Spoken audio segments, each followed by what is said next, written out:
इसके पहले बड़ा जवाहर कब हुआ था? कई साल पहले पद्मावती अलाउद्दीन खिलजी के समय, लगभग 200 वर्ष पहले इसी चित्तौड़ में जवाहर हुआ और रानी पद्मावती के साथ सैकड़ों की संख्या में 1600 है ना, 1600 महिलाएं जवाहर कर ली। अब फिर मात्र 2 साल बाद रानी कर्णवती कर रही हैं। तो लगभग राजस्थान में, हरियाणा में महिलाओं की कमी क्यों हो गई? ये सब जवाहर कर लेती थी। सर ये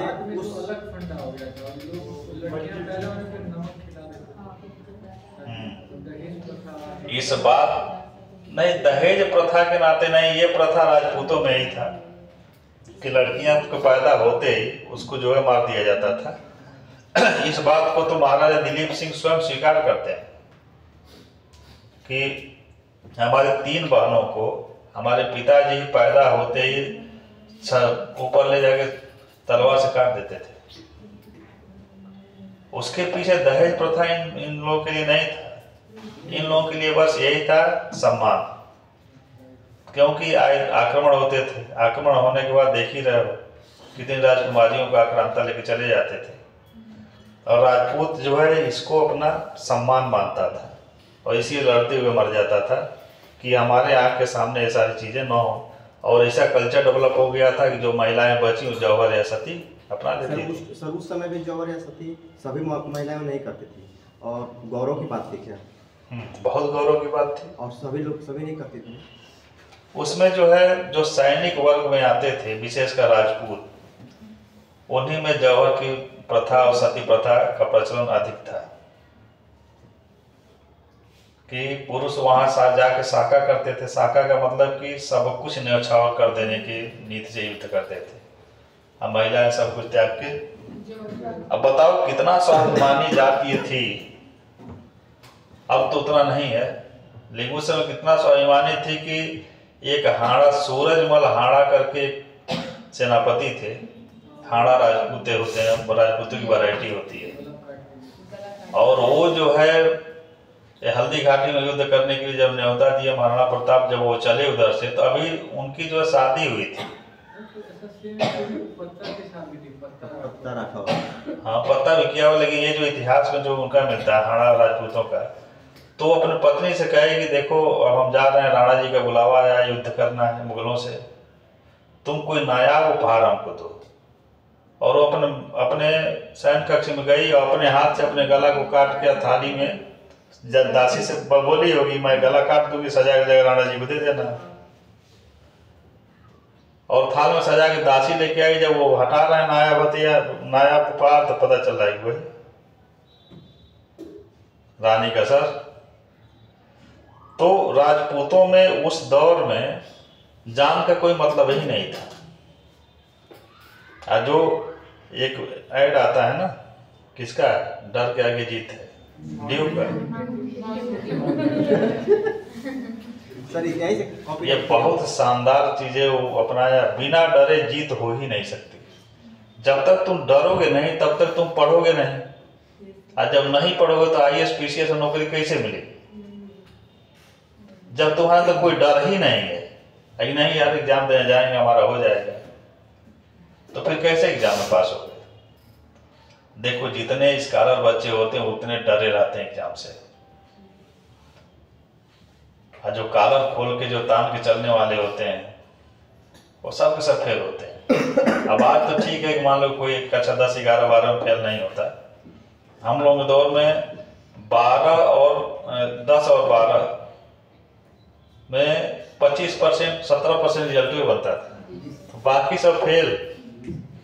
अब तो फेल हमें लगता है कि कई % रिजल्ट बन रहा है इसमें? 95% लड़के पास हो गए। और एक ऐतिहासिक साल गुजरा था 1992, कल्याण सिंह के जमाने में। कल्याण सिंह के जमाने में कक्षा 10 का 8% बना था। हाँ, और इंटर का 12%। नहीं, कक्षा 10 का 12% बना था और इंटर का 8% बना था। कुछ इसी तरह का था। और पूरा स्कूल में खोजना पड़ता था कौन पास हुआ है, और डिवीजन की तो कोई बात ही नहीं थी उसमें। बस पास हो गया। वही से फेमस हो गया क्या सब पास होना है डिवीजन की कॉलेज। हाँ, अब देखो 95% पास हो रहा है ना, उधर से मान के चलो जो है 85% मान के चलो कि 80% से ऊपर रहेंगे। अब थर्ड डिवीजन कहाँ बच्चे पास हो रहे हैं? उसी समय नाम रखा गया था गुड थर्ड और गुड सेकेंड। जैसे 45 से 33 के बीच वाले थर्ड है ना, 45% से 33% के बीच वाले थर्ड डिवीजन। जो लड़का 40% पा गया तो उसके गार्जियन कहते थे गुड थर्ड आया है, गुड थर्ड डिवीजन, एक अलग डिवीजन आ गया था। आज जो 45 से 60 के बीच में वो होता है सेकंड डिवीजन। जो लड़का 50 के इर्द गिर्द आता था तो उसको कहता गुड सेकंड। थर्ड डिवीजन कहाँ देखने को मिलता था पहले, अब देखो अब भरमार है।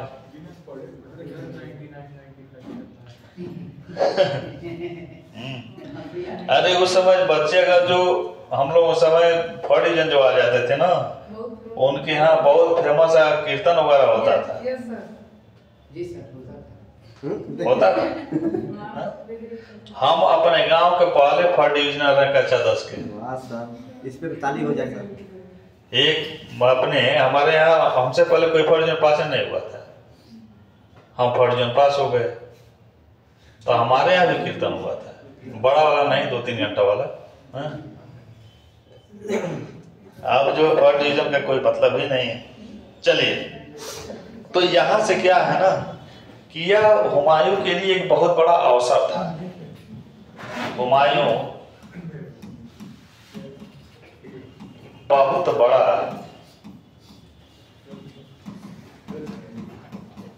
कूटनीतिक अवसर खो दिया।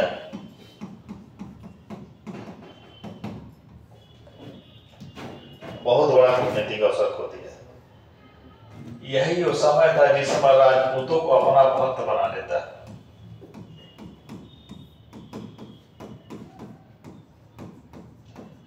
यही भूल जब उसको संज्ञान आया, कौन बताया? तहमास्प।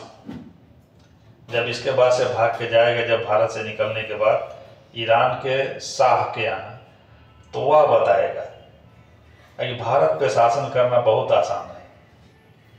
वहाँ पे एक जाति है राजपूत, इतनी स्वाभिमानी है कि बस उनको उनको इज्जत दे दो बस। ये सम्मान के भूखे हैं, सम्मान पाए वो अपने ही हिंदुस्तान को जीत के तुम्हारे झोली में डाल देंगे। अब हुआ भी यही। मान सिंह ही नहीं, बहुत राजपूतों के जैसे जसवंत सिंह थे, अजीत सिंह थे, लोग कौन है? ये सब राजपूत सेनापति हैं। ये सब युद्ध कहाँ कहाँ किए? जमरूद, अफगानिस्तान तक जाके युद्ध किए, और युद्ध किए, जीते, और साम्राज्य किसका बढ़ा? अकबर का। ये जो है, इसको तो अपने आप से कहा जाता है ना, किस्मत आके दरवाजा खटखटाती है। कर्णवती सिसोदिया वंश की रानी है, और सिसोदिया वंश का जो है लास्ट तक दबदबा पूरा राजस्थान पे।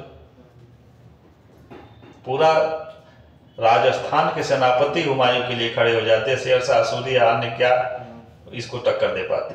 सारी प्रॉब्लम सॉल्व हो जाती है, सब प्रॉब्लम सॉल्व हो जाती। मात्र एक ये गलती नहीं किया होता तो ये अब देखिए 1537 ईस्वी में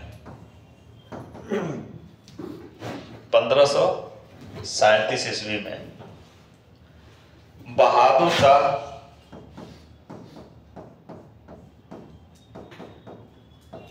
की मृत्यु हो गई।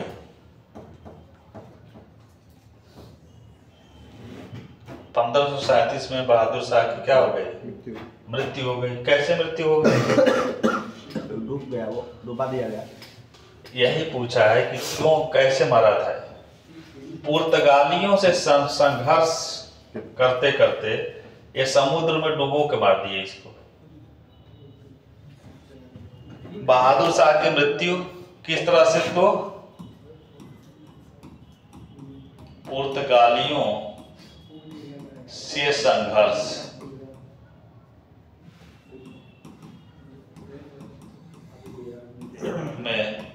समुद्र में डूबकर हो गई।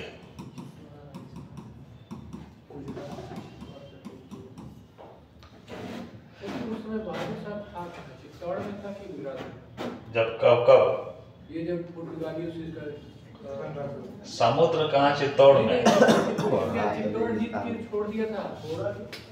समुद्र चित्तौड़ को तो जीत लिया था, उसके बाद वापस छोड़ दिया था। अपने आया। अब यहाँ पे आया तो पुर्तगाली में संघर्ष था। अब पुर्तगाली इसको दावत पे बुलाए समुद्र में। अब पुर्तगाली तो पुर्तगाली, वो पश्चिमी दुनिया के लोग अपने यहाँ थोड़ा ना कि हम दावत पे बुला दिए तो अतिथि देवो भव। वहाँ अतिथि देवो भव नहीं। और मैकियावेली का सिद्धांत चलता है, साधन और साध्य। ये भी तो वैसे ही साधन कुछ भी अपनाओ, साध्य अपने आप पवित्र हो जाता है। यदि साधन कोई भी साधन अपनाए और साध्य की प्राप्ति हो गई तो साधन अपने आप पवित्र हो जाता है। गांधी क्या कहते हैं, जब साधन पवित्र होगा तभी साध्य पवित्र होगा। यदि पवित्र साधन को अपनाते हैं तब जाके जो आपको प्रतिफल मिला, जो साध्य है, वह पवित्र होगा। गांधी राम को तो पढ़े लेकिन कृष्ण को नहीं पढ़ा। राम को पढ़े लेकिन कृष्ण को नहीं। सर करना हो तो राम का कीजिए और सुनना हो तो कृष्ण कीजिए।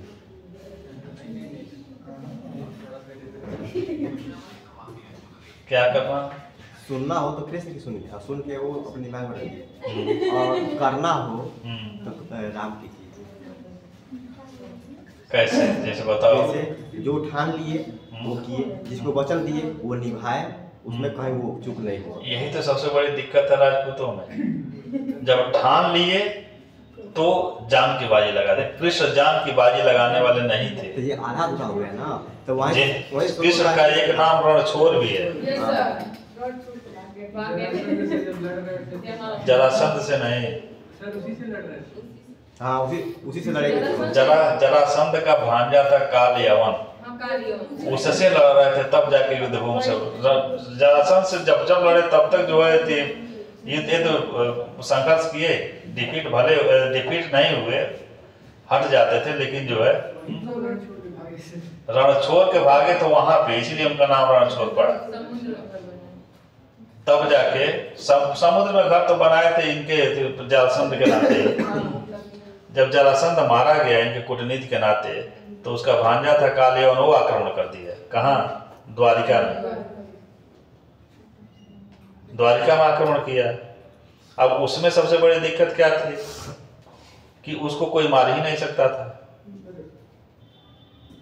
देव दानव कोई भी।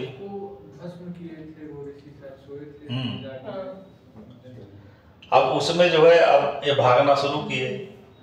उनकी यही रणनीति थी कि अब इसको जो हम युद्ध में तो पराजित नहीं कर पाएंगे, ना मार पाएंगे, तो इसलिए इसके सामने सबसे अच्छा विकल्प है भागो। भगवान थे, सब जानते ही थे कि मरेगा कैसे। तो देवासुर संग्राम लड़ने के लिए धरती से एक ही राजवंश जाता था। कौन? राम का वंश, सूर्यवंशी, इक्ष्वाकु वंश। तो उसी के एक राजा हुआ करते थे, उनका नाम था मुचुकुंद। इन्हीं के पूर्वज थे राम के। तो देवासुर संग्राम लड़ने गए तो वो संग्राम इतना लंबा चल गया कि जब धरती पे आए तो उन जिनको देख के गए थे कोई जिंदा ही नहीं था। तब इंद्र को बुलाए कि आपकी सहायता के लिए मैं अपना जो है साम्राज्य छोड़ के युद्ध करने गया, अब मैं लौट के आ रहा हूं तो आप जो है किसी का, हमारे परिवार में किसी का रक्षा ही नहीं कर पाए। तब इंद्र समझाया कि देखिए, काल की गति को कोई रोक नहीं सकता, ये मृत्यु लोक है। जहां पे आप लड़ रहे थे वह स्वर्ग लोक था, इसीलिए जिस रूप में आप गए उसी रूप में वापस आए। सब लोग अपने आयु के अनुसार मर गए। तब बहुत आहत हुए। इमेजिन करो, कोई लड़का हो और वो तैयारी करने जाए यूपीएससी का, दिल्ली चला जाए और 3 साल दिल्ली से ना आए, और इस तरह का मोबाइल का ये ना हो कि मोबाइल से पता चल जाता है किसको खांसी हुई है, किसको जुकाम हुआ है। वो बस पढ़ने गया, 3 साल बाद डायरेक्ट आएगा। और आने के बाद देख रहा है कि ना हमारा माँ है, ना बाप है, ना भाई है, तो उसका आगे से कोई मजा आएगा? वो तो सदमे में चला जाएगा। वही कंडीशन मुचकंद के साथ भी हुआ। तब मुचकंद कहे कि हमको एक ऐसा प्लेस बताइए जहाँ पे मैं निश्चिंत होकर सो सकूं। अब हमको यहाँ रहने की इच्छा नहीं है, साम्राज्य संभालने की इच्छा नहीं है।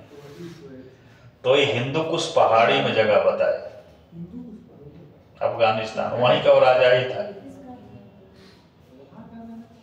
अफगानिस्तान का ही कालीवन उसी एरिया का राजा था, गंधार साइड का। हाँ, फिर वहां जाके गुफा में सो गए। अब इतने दिन से सोए थे कि उनके आंख में जो है सूर्य की इतनी रोशनी। अब वहीं पे जाके श्री कृष्ण जाके उनको अपना पीताम्बर ओढ़ा दिए। अब इसको लगा कि अब यहाँ पे लेट गया है, पीताम्बर खींचा, उसको अब मारा 2-3 लात, मुचकंद जग गए। जब जगे तो उनके आंख में इतना तेज था कि वहीं पर वो भस्म हो गया। तो सब कहानियां हैं। पुर्तगालियों संघर्ष करते समय क्या हुआ? समुद्र में डूबकर मर गए। जब एक समस्या खत्म हुई गुजरात की, तब तक दूसरी समस्या कौन खड़ा है? शेरशाह सूरी, 1537। तो यहाँ भी तो गलती कर दी आपको। क्या? वो चुनार का किला उसको उसी को सौंप दिया, जो बहुत बढ़िया अच्छा प्लेस। चुनार का किला ये सौंपा थोड़ो ना। चुनार का किला शेरशाह सूरी जीत के लिया था। दरअसल हुआ क्या, जब ये बहादुर शाह से संघर्ष कर रहा था, उस बीच में शेरशाह सूरी अपनी शक्ति को बढ़ा रहा था, और उस बीच में बंगाल और बिहार ये दोनों जगहों पे अफगानों को संगठित करके और एक साम्राज्य का, एक मजबूत साम्राज्य का नींव रख दिया था। ये दिया था थोड़ा। चलिए,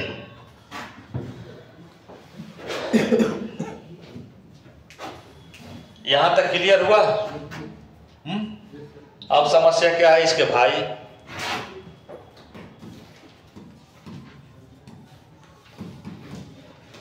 पूरे मुगल बादशाहों में वसीयत लिखने वाला एक ही सुल्तान है। अच्छा, एक ही बादशाह है, वो है बाबर। बाबर वसीयत लिखा था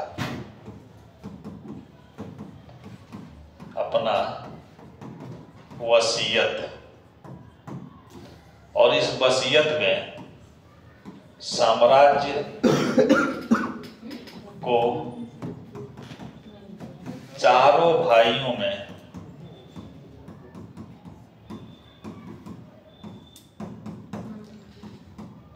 बांटने की बात की गई थी कि साम्राज्य को चारों भाई अपने में बांट लेंगे।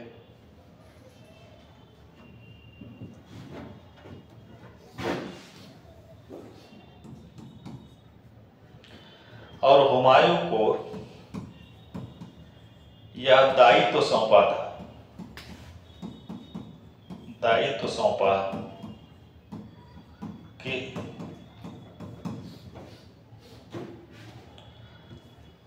अपने भाइयों से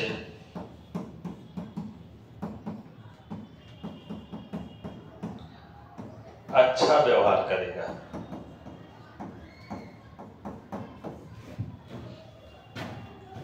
साम्राज्य बांट लेगा और भाइयों से व्यवहार कैसा करेगा? अच्छा।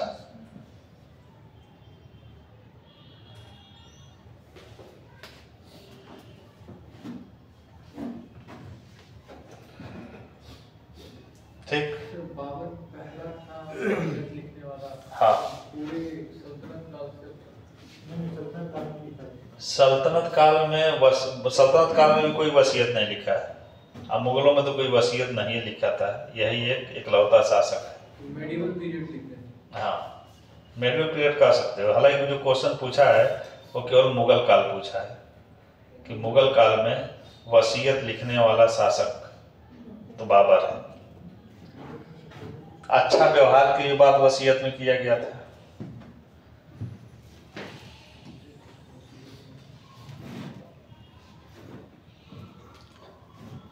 हुमायूं के भाई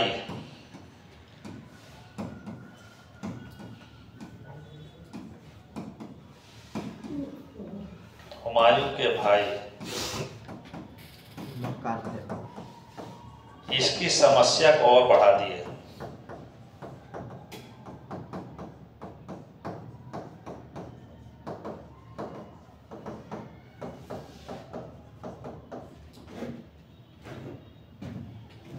इसकी समस्या को और अधिक बढ़ा दी है।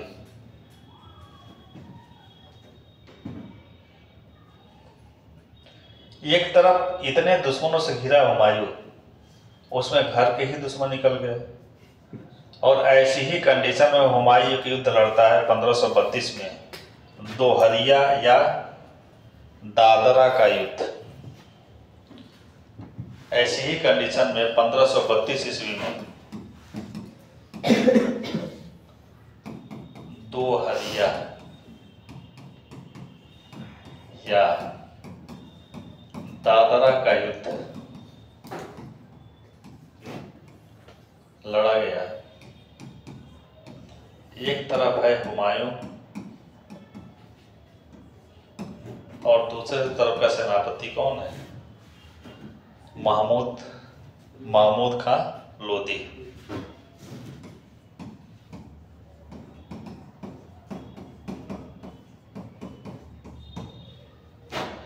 हुमायूं इसमें विजयी रहा,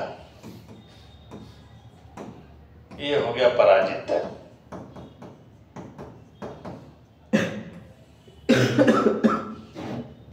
हुमायूं विजयी हुआ और महमूद खां लोदी पराजित हो गया। ये गोमती नदी के किनारे लड़ा गया था। ये क्वेश्चन पूछा गया था, दोहरिया का युद्ध कहाँ लड़ा गया था? तो गोमती नदी के किनारे।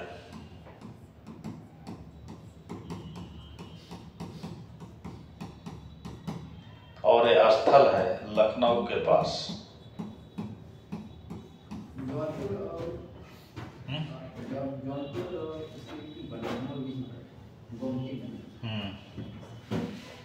कहाँ से निकलती है गोमती? उद्गम स्थल कहाँ है? एक पहली नदी है जो कहाँ से निकल रही है? पहाड़ से नहीं, लेकिन सदा नीरा है, नाला से। पीलीभीत में दलदल भूमि से निकलती है, दलदल भूमि से निकलती है और सदा नीरा है, सालों साल बहती है। अब पीलीभीत के दलदल से क्यों निकलती है?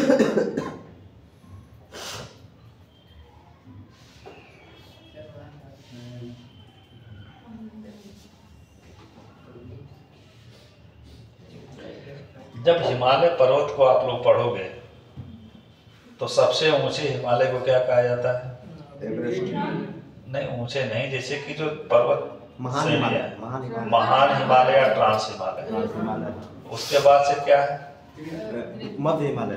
मध्य हिमालय, ग्रेट व्यू उसी का नाम है। उसके बाद से क्या है?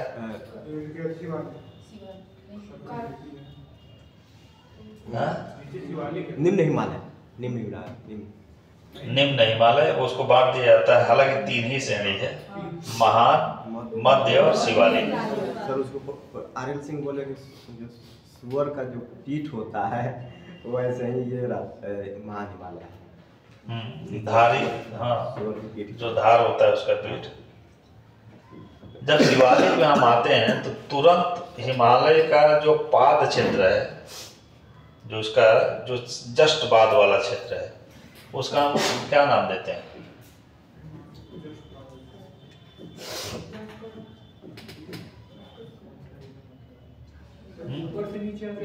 ऊपर से नीचे, शिवालिक से नीचे चले जाओ, मैदान की तरफ आ जाओ।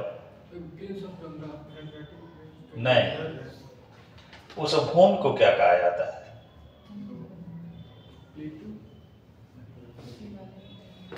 वही तो तराई, उसका वो कहा जाता है तराई क्षेत्र। और उसी में भाबर वाला जो एरिया होता है, भाबर और बांगर तो अलग है, वो तराई क्षेत्र, वहां पे उत्सुत कूप पाए जाते हैं और वहां पे नदियां आके लुप्त हो जाती हैं। नदियां ऊपर से आएंगी हिमालय से, लेकिन वहां पे गायब हो जाती हैं नीचे नीचे। उसको हम कहते हैं भाबर, भाबर ही कहते हैं। वो जो है कंकरीली पथरीली जमीन होती है, नीचे नीचे बहना शुरू कर देती है। अब फिर आगे बढ़ के जब गंगा के जब तराइन क्षेत्र में आएंगी तो ऊपर हो जाएंगी, जो तराई वाला क्षेत्र है, तराई बेल्ट जिसमें हम लोग हैं, ऊपर हो जाएंगे। तो जो भाबर वाला एरिया है वहाँ पे उत्सुत कूप तराई में के बेल्ट में और भाबर वाला बेल्ट में उत्सुत कूप पाए जाते हैं। उत्सुत कूप का मतलब कि कहीं कहीं पे अपने आप नीचे से पानी निकलना शुरू हो जाता है। तो उसी तरह की उत्सुत कूप पीलीभीत में जैसे निकलती है कौन, गोमती। क्लियर? जर्मनी में भी है क्या? हाँ, जर्मनी में भी कोई जब हर देश में है, सबसे अधिक उत्सुत कूप पाए जाते हैं ऑस्ट्रेलिया में। ऑस्ट्रेलिया में सबसे अधिक उत्सुत कूप पाए जाते हैं। जर्मनी नहीं पढ़ाए होंगे, ऑस्ट्रेलिया पढ़ाए होंगे। ऑस्ट्रेलिया में ही एक तरफ क्या है, पूरा डेजर्ट, इसीलिए ऑस्ट्रेलिया को कौन सा महाद्वीप कहा जाता है? प्यासी भूमि का देश। प्यासी भूमि का देश। चलिए, लखनऊ से निकलते, लखनऊ के पास एक जगह है जहाँ पे युद्ध लड़ा गया, लेकिन महमूद लोदी पराजित हुआ, लेकिन इन सब का अफगानों का भी अंत नहीं हुआ था। अब अफगान संगठित हो गए किसके नेतृत्व में? शेर शाह सूरी के नेतृत्व में।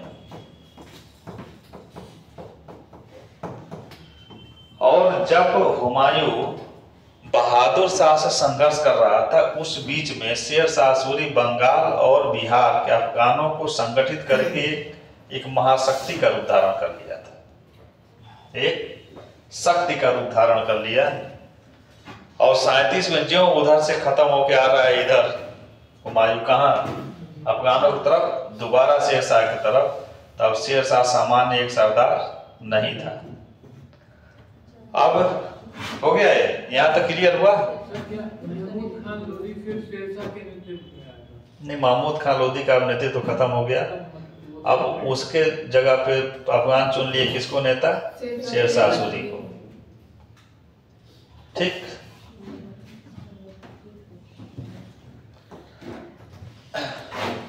पंद्रह सौ 39 चौसा का युद्ध लड़ा गया।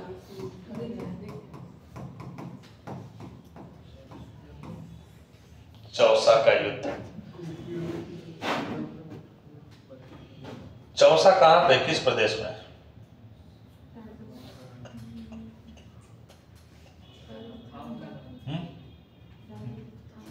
राजस्थान में? नहीं, वहाँ था। मैं बार बार कह रहा हूं कि अफगान कहाँ शक्तिशाली हो रहे हैं? बंगाल और बिहार में। तो कुछ इतना दिमाग की टिक मारो कि ये तो बंगाल में हो सकता है तो बिहार में हो सकता है। राजस्थान तो क्यों कहे, बात वही नहीं। राजस्थान तो एकदम पश्चिम है। आम होता होगा ना। चौसा आम मोही का बीड है। ये बिहार में है चौसा।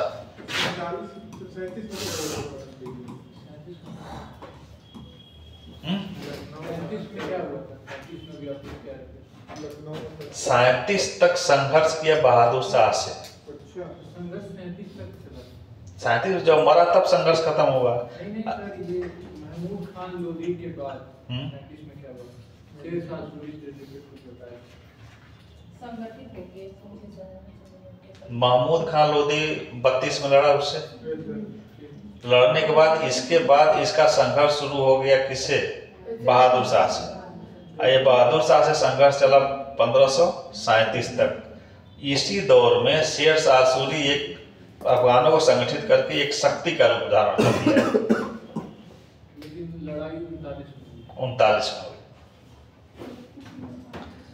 1539 में चौसा का युद्ध लड़ा गया।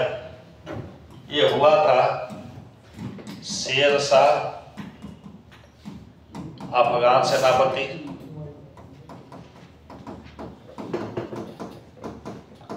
और दूसरी तरफ है हुमायूं मुगल सेनापति।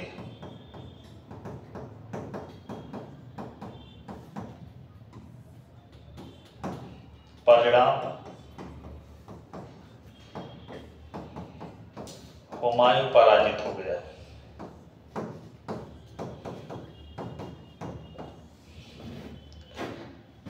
इसमें इसका टेक्निकल फॉल्ट था, टेक्निकल फॉल्ट। क्योंकि ये क्वेश्चन कभी कभी लिखने को आ जाता है कि चौसा के युद्ध में हुमायूं के पराजय का कारण क्या था। तो कारण लिख लो पॉइंट में, क्यों पराजित हो गया। कुछ भी हो, ये